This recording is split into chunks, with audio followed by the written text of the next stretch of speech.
Human history is full of gaps, but the events of 1812 stand apart. This isn't just another date in the textbooks.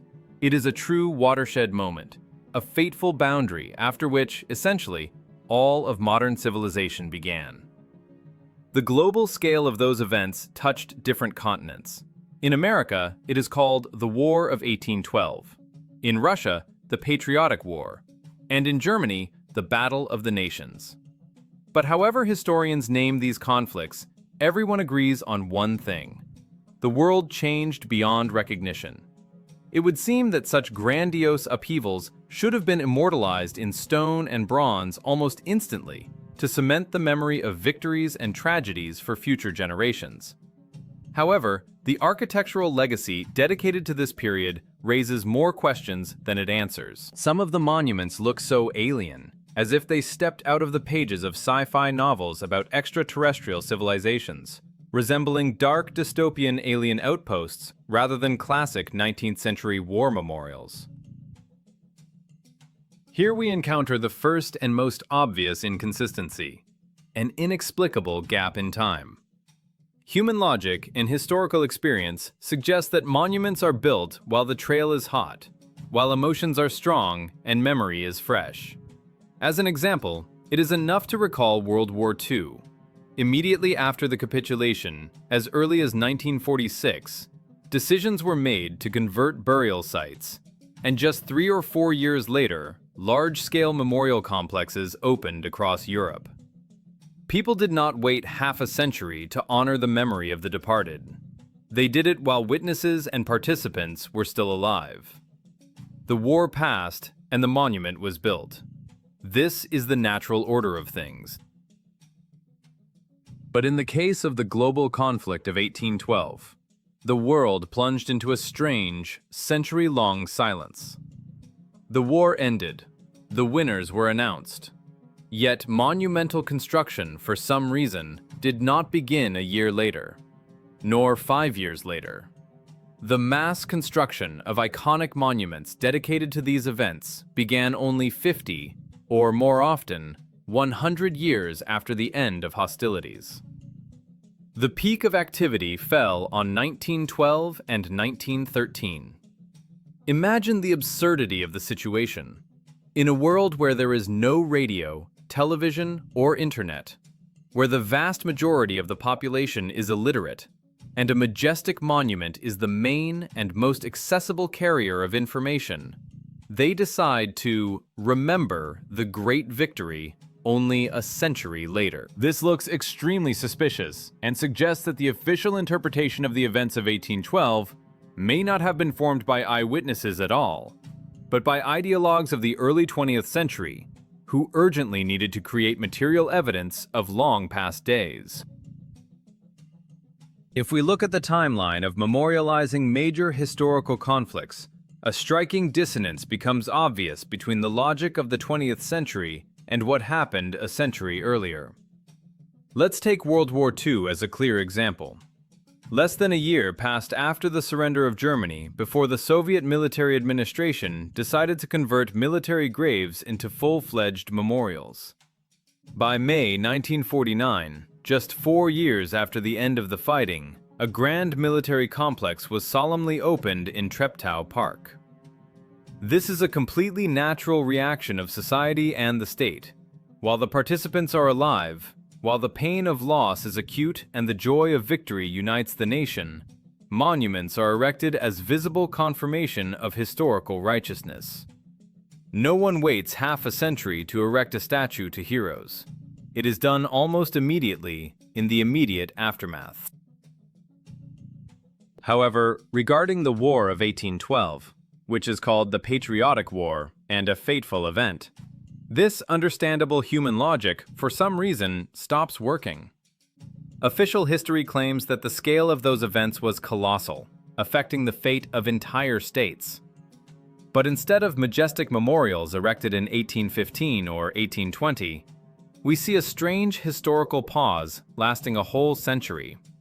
Monuments dedicated to the struggle against Napoleon began to be mass-designed and built only towards the Centennial Jubilee in 1912 to 1913. A legitimate question arises.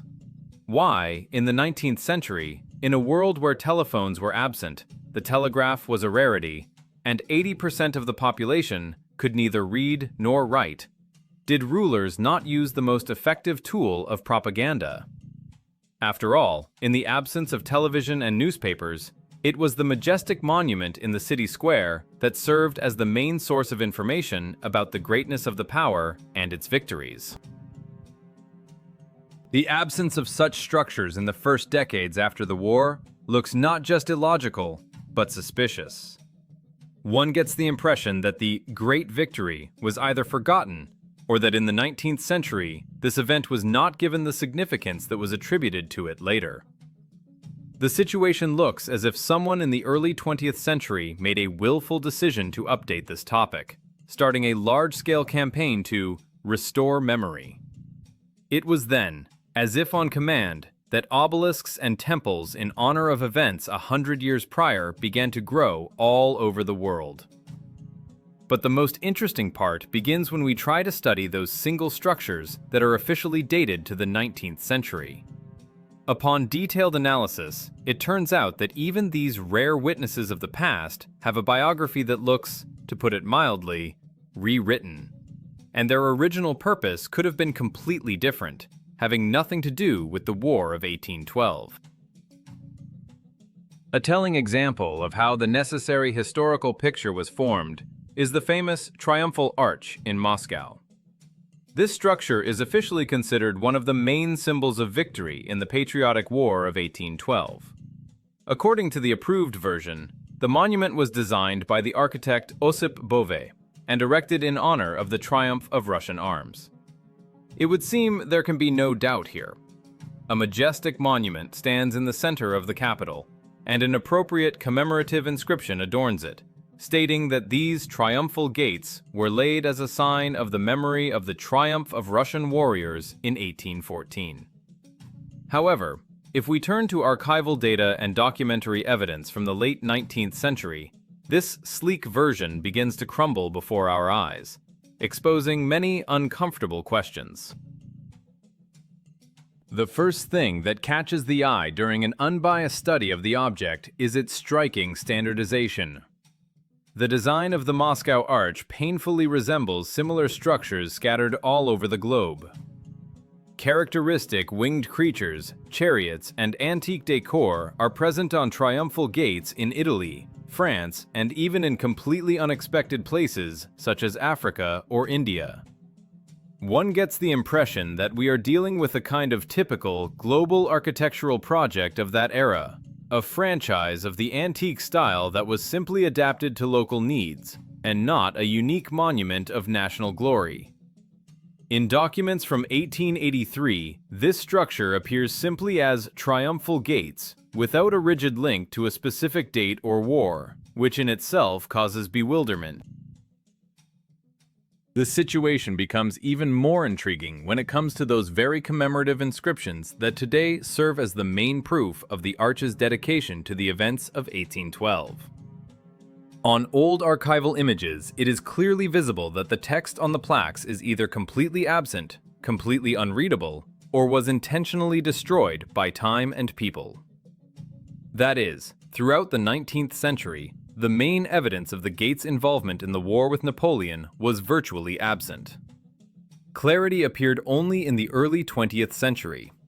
It was in 1912, as part of the large-scale preparations for the celebration of the centenary of the Battle of Borodino, that the arch underwent a major restoration. During these works, the facade was cleaned so thoroughly that, apparently, they removed the remnants of any original information, if it was there at all, and hung brand new, sparkling plaques with the necessary ideological text.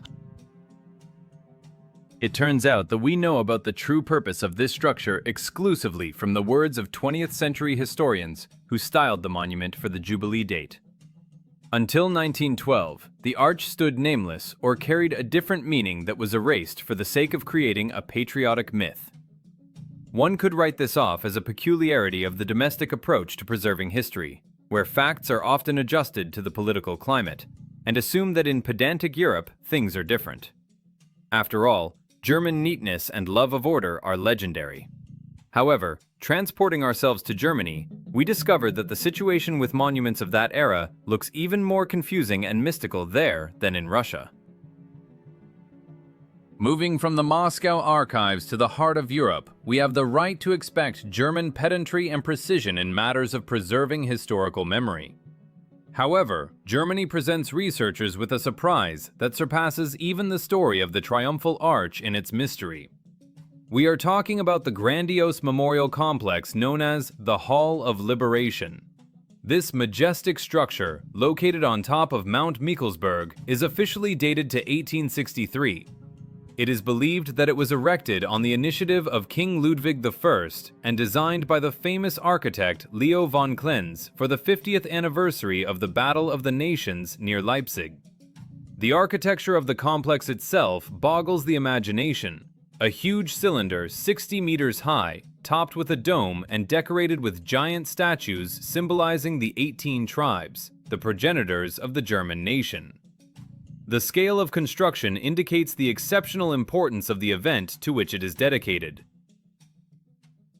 But one only has to step away from the guidebooks and turn directly to the stone itself, and the sleek historical concept begins to blur.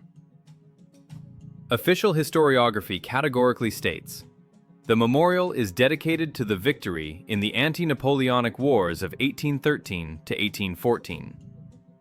It would be logical to expect to see on the walls the dates of battles, the names of commanders, or at least a mention of the defeated enemy, France or Napoleon Bonaparte himself.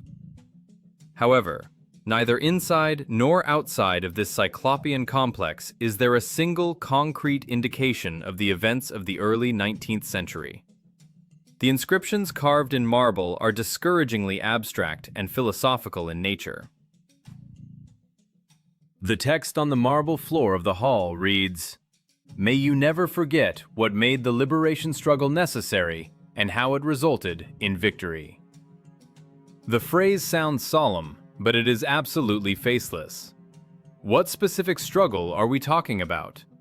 From whom were these tribes liberating themselves? When did this happen? The stone is silent. Another key inscription, located above the entrance portal, is dedicated to the German liberators and King Ludwig I. There are discrepancies in the translation, either "to the German liberators" or "to the fighter for liberation," but the essence remains unchanged. Chronological references are completely absent from the text. Neither 1813 nor Battle of the Nations appear there. A paradoxical situation arises. In a beautiful place stands a huge, expensive memorial, the true purpose of which is impossible to determine from the inscriptions. There is a strong impression that we are observing not a monument to a specific war, but a kind of universal structure to which a convenient historical meaning was assigned retroactively. Specially trained people simply appointed this temple as a monument to the War of 1813, although its architecture and epigraphy contain no confirmation of this version. This suggests that in the 19th century there was a completely different tradition of erecting monuments, or we are dealing with a global rewriting of the purpose of existing objects. This strange trend, building or repurposing giant complexes decades after the events, is not a local German phenomenon. If we return to Russia and look at the most important sacred structure supposedly dedicated to the victory over Napoleon, the Cathedral of Christ the Savior, we will discover that its real construction history diverges even more dramatically from the official dates, completely breaking the usual chronology of memory. The largest and perhaps the most controversial link in the chain of strange memorials is the Cathedral of Christ the Savior in Moscow. In official historiography, this colossal cathedral is presented without alternative as the main monument to the Patriotic War of 1812, a symbol of the Russian people's gratitude for salvation from the Napoleonic invasion. It would seem that everything here should be extremely clear and documented because we are talking about the sacred center of the empire. However, when comparing dates and studying the real chronology of construction, a picture opens up that completely destroys the usual perception of time. Officially, the temple was built for decades and was consecrated in 1883, already 70 years after the expulsion of the enemy, which in itself is a huge period for a victory monument. But even this date raises doubts if we turn to objective evidence from the early 20th century. There are documentary confirmations dating back to 1907 in which it is clearly visible that work on the exterior decoration of the cathedral was still not completed.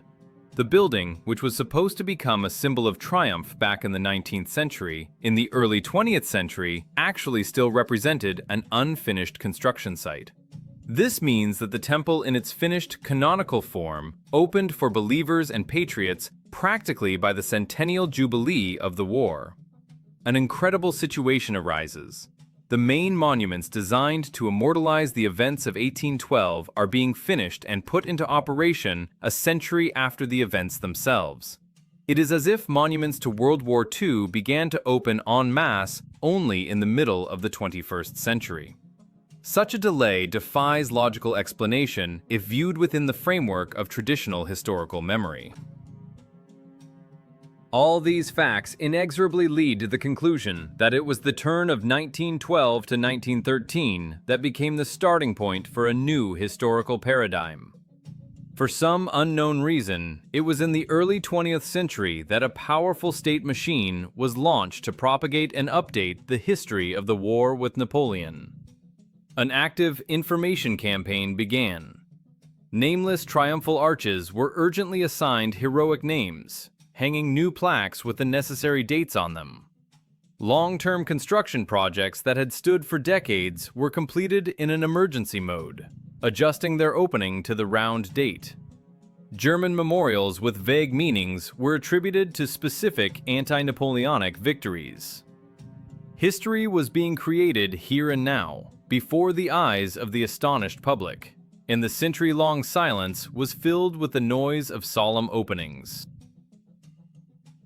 However, when history is written or rewritten in a hurry, 100 years after the real events, mishaps and semantic errors are inevitable. Ideologues of the early 20th century, striving to create a majestic pantheon of victory, sometimes did not notice that the symbols they used carried a completely different meaning. In pursuit of scale, they missed details that, upon careful examination, turn patriotic monuments into something ambiguous, and sometimes, frankly treacherous in relation to the official version of victory. Some of these monuments, solemnly opened in 1912 to 1913, contain such flagrant contradictions that they force us to doubt. Is it really that war and those winners that they are actually glorifying? Among the many monuments solemnly opened in the Jubilee year of 1913, the monument in Smolensk, opened on September 10th, deserves special attention. Officially, this sculptural composition is interpreted extremely patriotically. At the top of a cliff, two mighty eagles, symbolizing the united Russian armies of Bagration and Barclay de Tolly, protect their nest from a Gaul in armor climbing up. The Gaul personifies the Napoleonic army, and the plot is intended to show the impregnability of Russian strongholds. However, a deeper cultural analysis reveals an ancient European legend that turns the meaning of the composition upside down. According to Gallic legends, a young warrior, in order to prove his valor and become a man, was obliged to perform a daring feat: climb a high rock and steal an egg from an eagle's nest. If we view the monument through the prism of this myth, then before us is not the humiliation of the enemy, but the glorification of his insane bravery. It turns out that in 1913, a monument was erected in a Russian city that can be interpreted as an ode to the valor of a French soldier who challenged the elements. The fate of this monument in the Soviet era adds even more mystery to the story. In 1917, the new government, known for its fight against imperial symbols, behaved extremely illogically. A bronze map of Russia with the inscription, "Grateful Russia to the Heroes of 1812, was dismantled from the monument. But the double-headed eagles themselves, the main symbol of autocracy, were for some reason left untouched. If the Bolsheviks needed non-ferrous metal, they would have sent the massive bronze figures of birds and heavy wreaths to be melted down.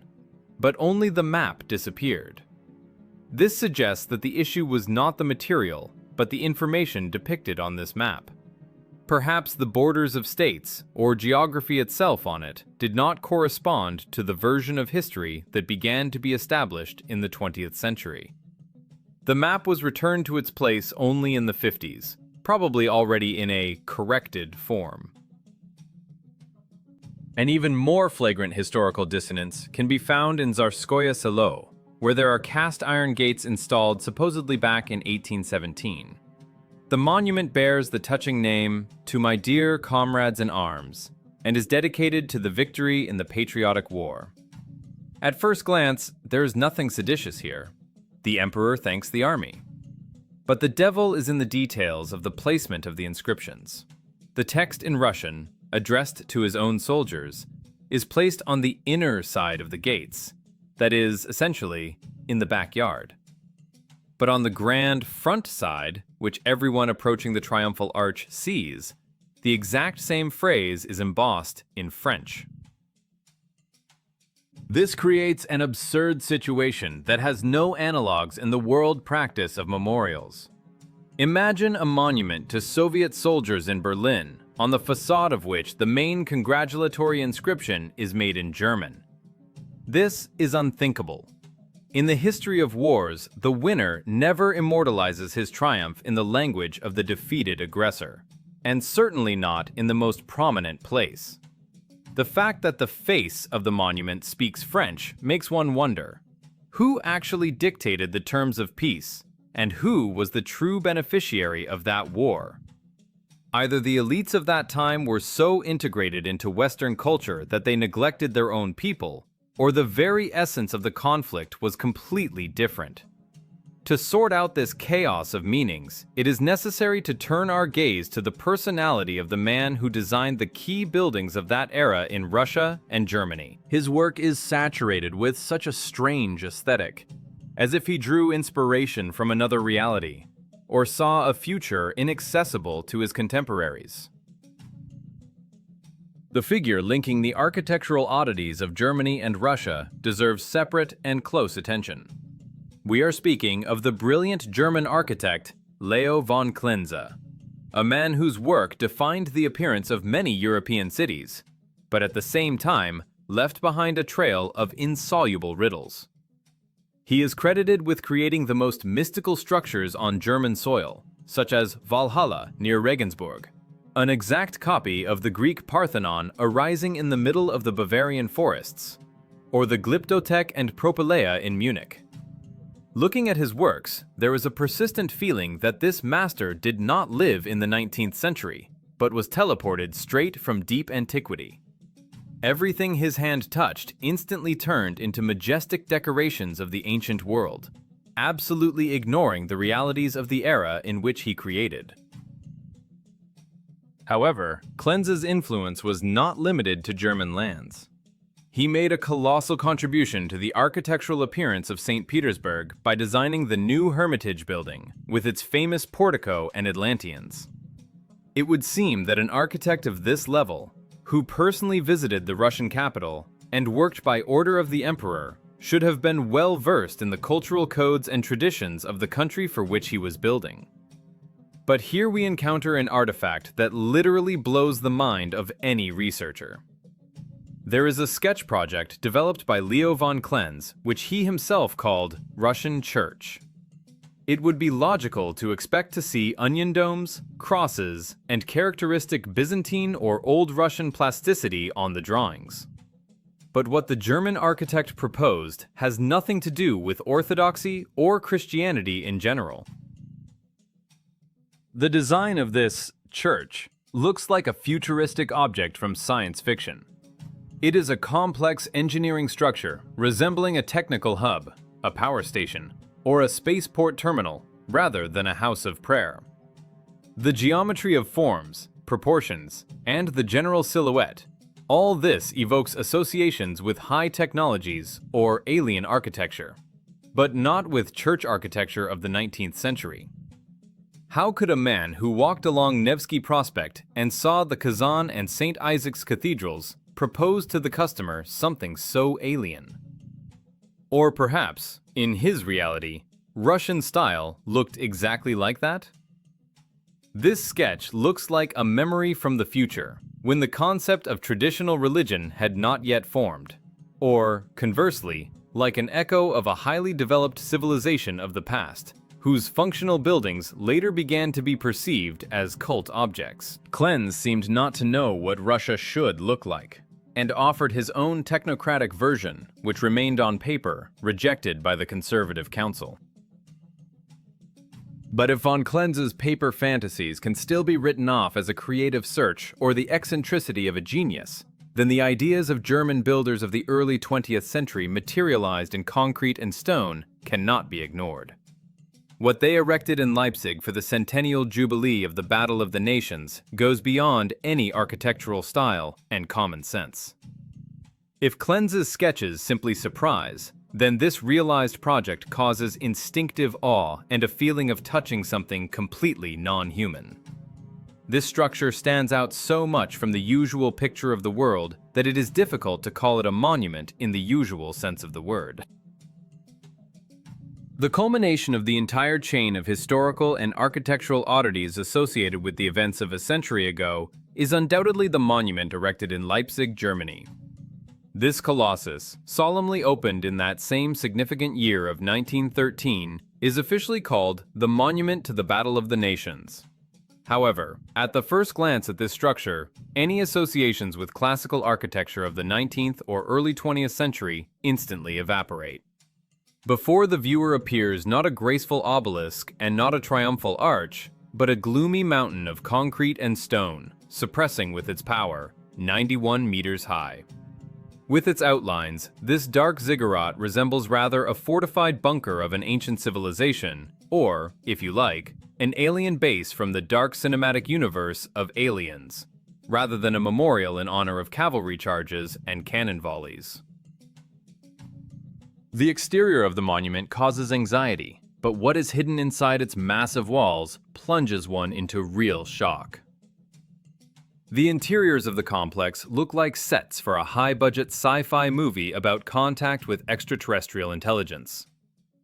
Huge statues of guardians, devoid of human emotions, lined up in a circle around the dome, gaze at visitors with frightening indifference.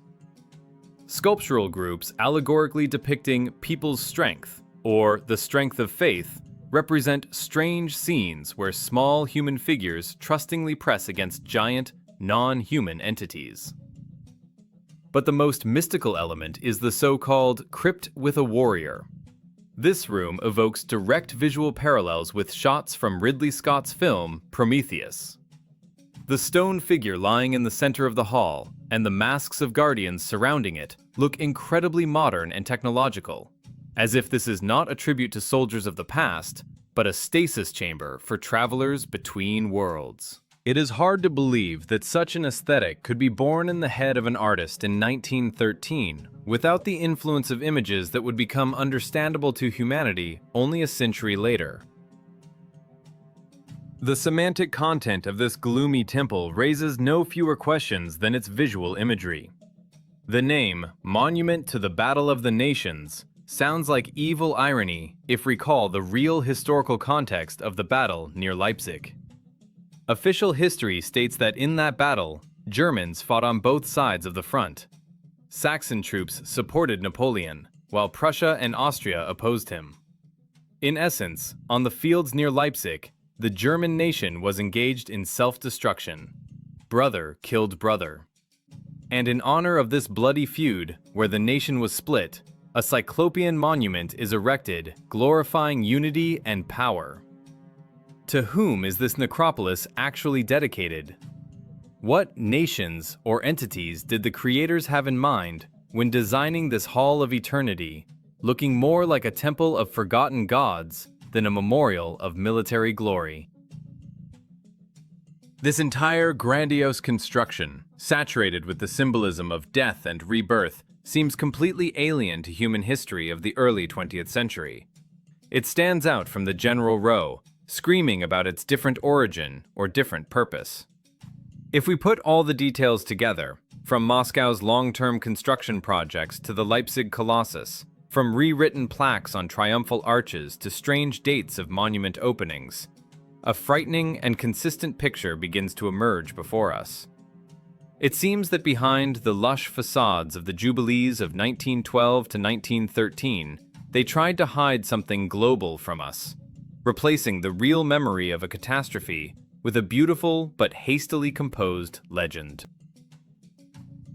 Gathering all the scattered fragments of this historical puzzle, we inevitably arrive at a single denominator, which, like an invisible director, managed the scenery of the past.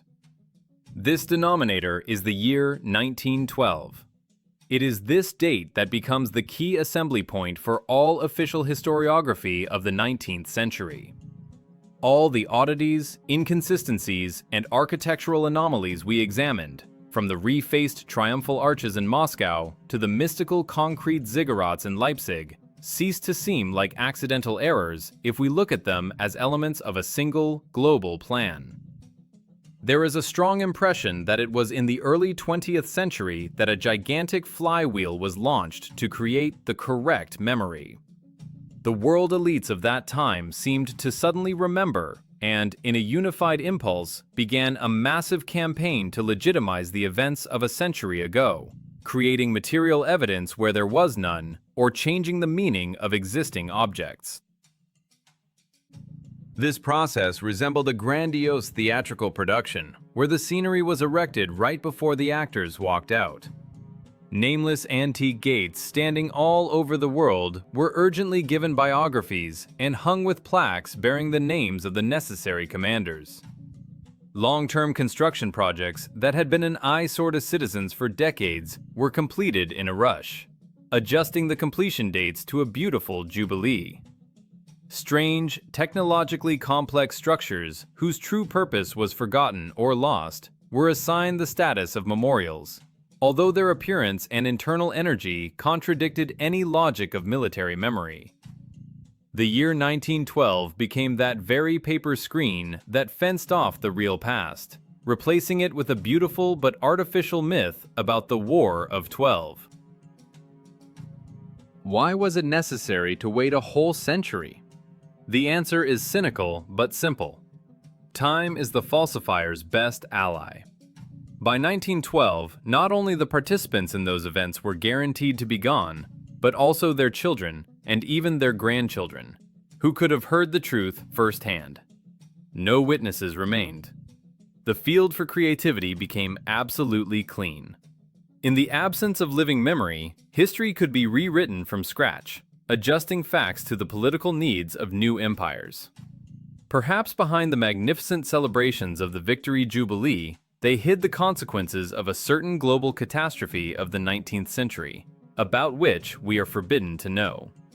That very catastrophe which destroyed the old world, leaving behind ruins, buried cities, and strange, non-human structures that were later called monuments. Thus, the history of the War of 1812, in the form in which we know it, is, apparently, a high-quality information product, a new construct of the early 20th century. We were presented with a romanticized version of events, with hussars and balls, to hide behind it something much more terrible and grandiose. We live in a reality constructed 100 years ago, and we accept as historical truths what was written in the offices of ideologues on the eve of World War I. And the silent granite and concrete colossi scattered across Europe and Russia continue to keep their secrets, remaining the only witnesses, albeit renamed ones, of what actually happened.